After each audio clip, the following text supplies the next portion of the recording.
me and you be good, huh? What's up, E? Where's that girl at? You think it's smart for you to come over here in an Uber? Really? You call yourself running away now? I'm sorry. You're sorry? Do you know what could have been to you? We're arguing. So you get in a car with a stranger. You think that's safer than being in the protection and privacy of your own home while your parents have a disagreement? That makes sense to you? Can I stay, please?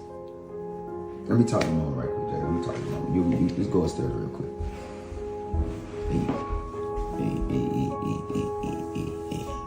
Let me tell you something.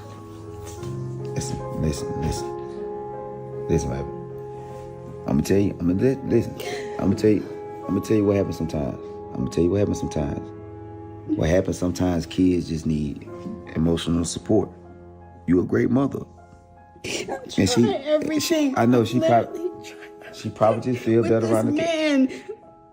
Don't let him just stay in the house so she can have that stability. But Wayne is pulling us apart as a family, dealing with his alcoholism. I've tried. I've prayed about it. I've been patient with him. I've told him to go to rehab. I'm still there with him. I'm splitting bills down the middle with him. I'm there with him, and he does not care about none of it.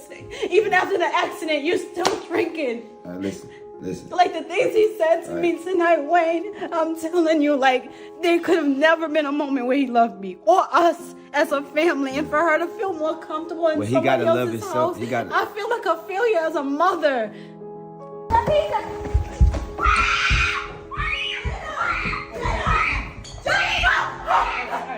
No, you don't want to do the money. I'll give you anything you want, please. I have money. I know people are powerful. I'll give you anything you want. I have people in powerful places. There's cameras everywhere. You don't want to do this. Hey, yo, Papa. You doing all right? Don't talk about my phone. Check this out. I just got a message. The sun had barely risen on a crisp Atlanta morning when EricaPinkett's phone buzzed on the kitchen counter, sending a chill through her veins. She was used to notifications, but the one flashing on her screen was different. KountryWayne accused of spreading false rumors about EricaPinkett's daughter. Her blood ran cold. For a moment, Erica froze. Her hands trembled as she unlocked the phone, but it was already too late. The damage had been done. The video was everywhere. On Instagram, Twitter, and TikTok, the same clip was circulating, spreading like wildfire, with one name at its center: her daughter. Erica's daughter, Amara, was only 17 years old, and until now had been blissfully unaware of the darker side of the internet. She was a quiet girl, focused on school, and spending time with her close-knit group of friends. But now, the internet was branding her with rumors that had no foundation in truth. The source of it all? KountryWayne. Wayne, a popular comedian and social media star, had made a name for himself with his viral videos, smooth charm, and lighthearted content. Erica wasn't a fan of his style. His humor was often crude, relying on exaggerated stereotypes and risque jokes. She had never taken much interest in him, but she had always assumed that he stayed in his lane. That is, until now. The video that had ignited the storm was, at first, innocent enough. Or so it seemed. KountryWayne, dressed in his usual casual outfit, was seated in front of a brightly lit backdrop, speaking directly to the camera. His words were laced with humor as he began talking about a new relationship that was, according to him, taking over the internet. He mentioned Amara by name, mentioning her supposed involvement with a celebrity much older than her. It was clear to Erica from the first few seconds that Wayne was talking about her daughter. He threw in a few exaggerated winks and sly grins, as if everything was a joke, as if nothing mattered but the laughs he could extract from the audience. But as the video went on, the playful tone shifted, turning darker with implications that went beyond a mere joke. He insinuated that Amara wasn't just casually involved with the celebrity, but was in fact using the relationship to climb the social ladder. The words were poisonous, coating the airwaves with rumors that would destroy anyone's reputation. Amara's out here doing what? Wayne chuckled as he made an offhand remark about the supposed hidden truth behind her and the celebrity's relationship. The camera zoomed in on his face as he added, "If you don't believe me, just watch her rise. She's playing the game, and she's playing it well." The video spread like wildfire. CountryWayne's millions of followers, many of them loyal fans who hung on every word he said, shared the clip without hesitation. People who had never even met Amara began crafting stories based on his insinuations.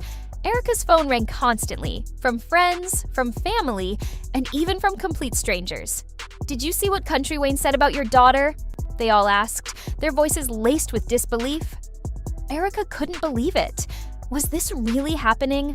A video from someone she had never met, a person with the power to influence thousands, was now destroying her daughter's life. The pain was instant. Amara, who had once held her head high in her school halls, now hid behind closed doors. Her Instagram DMs were flooded with hateful comments, from cruel insults to invasive questions. People speculated about her every move, dissecting every photo she posted, wondering whether it was part of the plan Wayne had so callously crafted for her. But for Erica, this wasn't just about an internet video. This was about her family's name, about her daughter's future, and about holding someone accountable for what was, at its core, a vicious attack on their lives. She didn't wait. Erica picked up the phone, called her lawyer, and filed a defamation lawsuit against CountryWayne. This wasn't a decision she made lightly, but the words he had said about her daughter were not just wrong. They were lies, and they had to be stopped. As the lawsuit was filed, the internet went into overdrive. Everyone had an opinion. Some sided with Erica, recognizing that CountryWayne's unchecked power on social media had real consequences. Others defended him, saying that he was just playing around and that people shouldn't take jokes so seriously.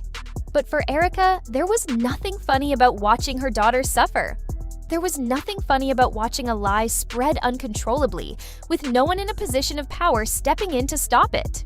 In the courtroom, the tension was palpable. The defamation case became a media spectacle, and the courtroom, once a place for legal proceedings, had transformed into a battleground. Erica and her lawyer argued passionately about the emotional toll the video had taken on Amara. They presented evidence of cyberbullying, harassing messages, comments on Amara's social media accounts, and videos that were taken out of context to further the false narrative that Wayne had started. "We are not here because of some harmless joke," Erica's lawyer declared in court, his voice steady but powerful. What was said about this young woman wasn't just an unprovable rumor. It was a direct attack on her character, a complete fabrication that has harmed her emotionally and psychologically. CountryWayne's defense was equally strong, though it felt somewhat hollow. His lawyers argued that Wayne was a comedian, a performer, and his words were never meant to be taken seriously. They painted him as a man who simply didn't understand the consequences of his actions. His team tried to turn the narrative around, suggesting that Amara was only upset because of her newfound fame. After all, they argued, she was the one who had the attention now. Wasn't that what she wanted? But Erica wasn't backing down. She sat in that courtroom, her eyes locked on CountryWayne every time he tried to downplay the gravity of the situation. Every word out of his mouth made her angrier, and the quiet rage behind her calm exterior was evident. This was her daughter, and no one, no matter how famous or influential, had the right to tear her down. The days turned into weeks, and the case dragged on. Media outlets swarmed the courthouse, live streaming every moment. The world was watching. Wayne's once untouchable social media empire started to show cracks as more and more people questioned his role in all of this. The hashtag #Justice for Amara started trending. People who once supported CountryWayne now found themselves on the side of the Pinkett family, rallying behind the idea that there had to be consequences for spreading false rumors.